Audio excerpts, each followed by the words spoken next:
Hi, and welcome to, whoops, let me get that fixed. Hi, and welcome to basically the end of week one, the start of week two at Troy University in your literature course. I hope that you guys have all been having a fair bit of fun engaging the literature and also engaging the course room itself.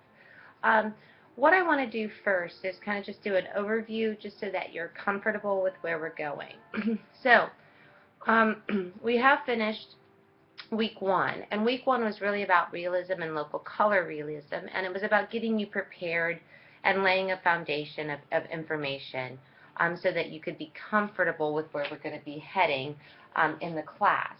And really, the local color realism and realism is a great place to start when we're studying American literature at this period.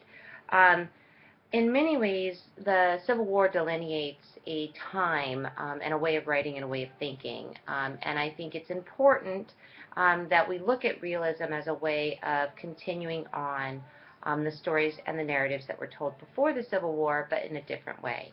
Um, Realism is often really complicated too because it's not just a simple term.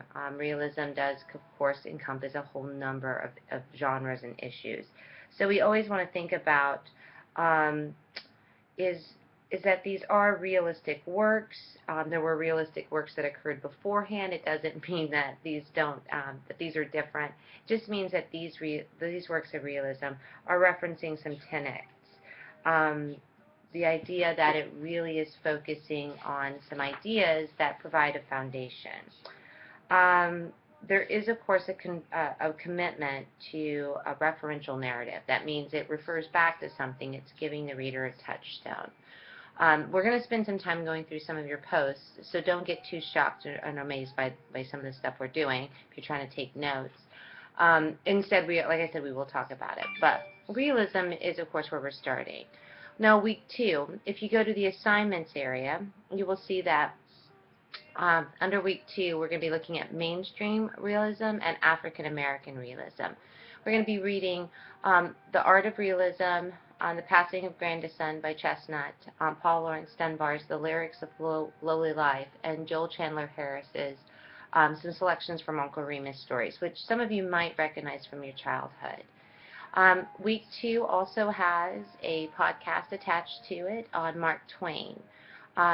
Because this does give us a sense of kind of, I guess you'd say, one of the monumental figures when you really think about realism in American literature. Of course, Mark Twain is the penultimate figure, and we did just read The Notorious Jumping Frog, so you've been exposed to him.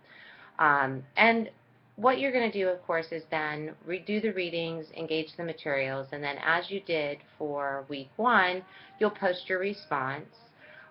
You can refer back to some of the overviews, which most of you did in your postings, talking about realism being an attack on romanticism, or really thinking about how symbolism appeared. So what you'll do in week two is you'll take a look at the overview, and you'll then respond to the readings. You'll post your original response, I hope by this Thursday, and then you'll post a response back to your peer by Sunday. And then that'll kind of end week two, and then we'll move on to week three, etc., etc. At the end of each week, usually on a Monday or Tuesday, I will post a short overview like this that gives you a sense of what we did and what was good and what we might want to work on. And in this way, it's kind of like a class, except that we don't have that kind of give and take. But you can always email me or pop in during my office hours. I'm always happy to speak with you about things because I know that distance education can feel a little distant. So what I wanted to kind of mention as far as going through the readings was I think that overall everyone had a good perspective on the readings. I saw some that, of course, were very evolved and very engaged, and others that need a little bit of work. So let's go through and take a look at what you guys have done, and of course, what the work looks like. So we started out with Joe. Joe Cocker mentioned he was the first one to put his information down, and he expressed some good points of view. He mentioned, of course, the enjoyment that he received from the writing, but he also liked the way that realism gave a sense of how people lived. And I think that's a good point to mention with realism. Realism is not concerned with the theoretical, or it's not concerned with the presupposed or what could happen. It really is about what is happening. And I think Joe did a good mention and focus on that. Richard mentioned that he really did enjoy the local color realism. Local color is a segment of realism, and local color really is, it's using the elements from a specific geographical location. The South usually has some strains of local color realism that many of you are probably familiar with. Now, Richard mentioned Chickamauga, which I know was a very involved story, and painful too, but I think it is an excellent example of local color realism. We also had Travis, who mentioned in his overview that he was really drawn to Chickamauga. The idea of the graphic, realistic elements of blood and gray matter really pulled in Travis. The twist, of course, at the end of the Roman fever, as Travis mentioned, is also an interesting point of view. I think Brooklyn's observations about Chickamauga being her favorite story, that it was the idea that it was so lush and engaging. Not that Brooklyn enjoyed the actual story in its content, but that its intent was so engaging. Travis Guerrero mentioned that, Roaring Camp was a good story. There was a struggle to read through it because of the endless descriptions. And I like that he parallels it to Steinbeck's East of Eden.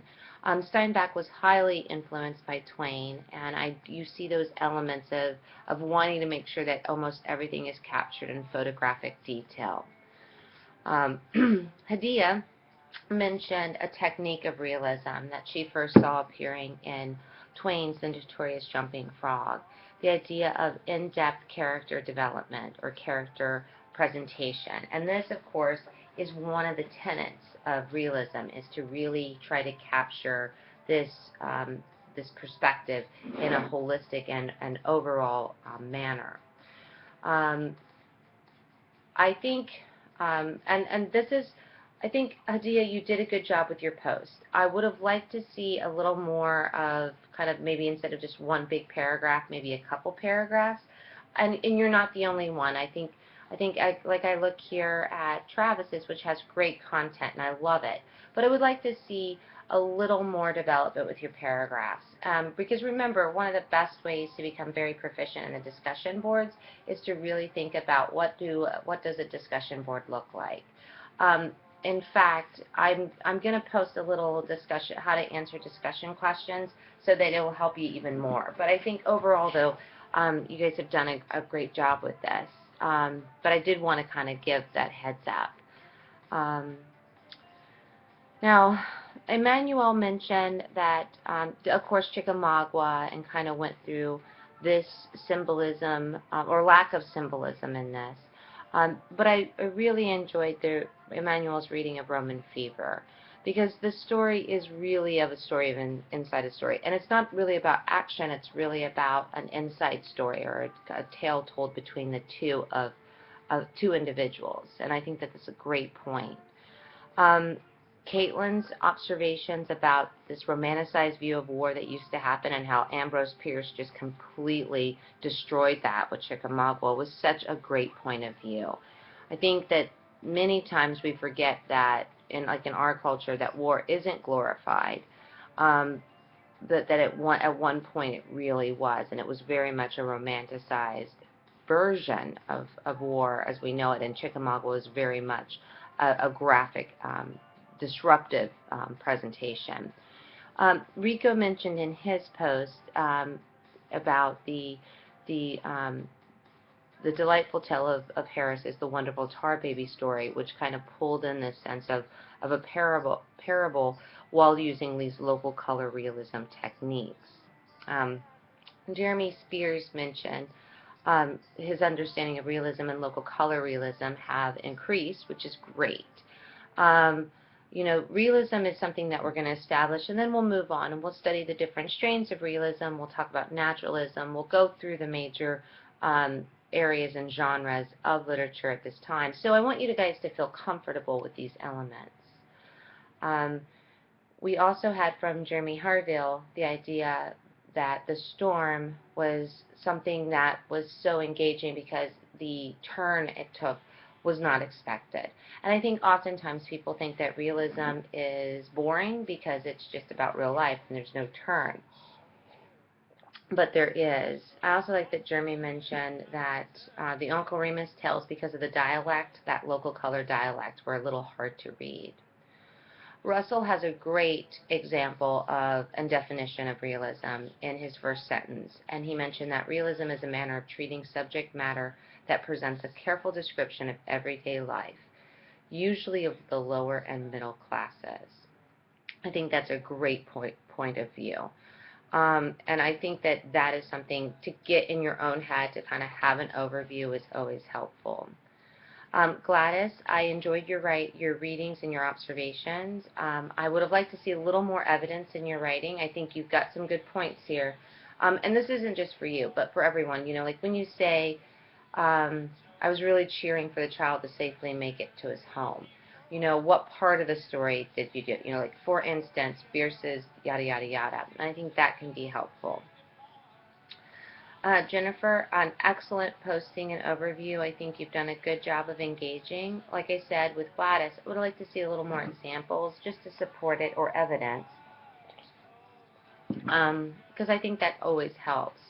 Vanetta, a good basic start here. A little bit more development of what was it about the stories that involved you. What was the engaging point of view that you felt drawn to? Things along those lines will help you to frame your reference and frame your points of view. Megan, the same thing. Megan Owens, I see that you have some good points, that you have some observations, but a little more development, maybe a connection to the overview would be helpful. I also see in Kawana's mention that the mention of diversity. Even though these were short, they were very different and engaged and involved, and that's good.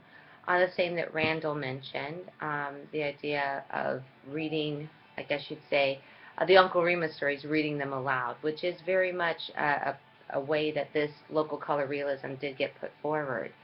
Briona, I love that you mentioned that detail from Chickamauga about the sword. I think that's a good example of evidence, and that's also a good call out to the way that Bierce was really using those realistic elements to symbolically convey information. That this little boy was playing at war, but so were the soldiers that were dying. So it's kind of this weird juxtaposition. Nathan, I appreciate your overview. Roman fever for you drug out a bit, so I think we can all understand that in a little bit. Kaylin, you had an amazing post. I really liked the way that you gave us some concrete examples from the story. You let us know how you engaged it and how you connected it to the readings, and I really appreciate that. Overall, you guys did an excellent job on your overviews and your observations. I think that as you go into week 2, like I said, I'm going to post a little thing about how to do great discussion postings that'll help you not just with this class, but with all your classes online. And then as you go into week 2, really think about, okay, what did I learn? What is my overview? What did I see in the readings? What evidence or examples supports this? And really use the discussion board to have this kind of discussion. So if you do have any questions, please feel free to contact me. Thanks so much and have a great day.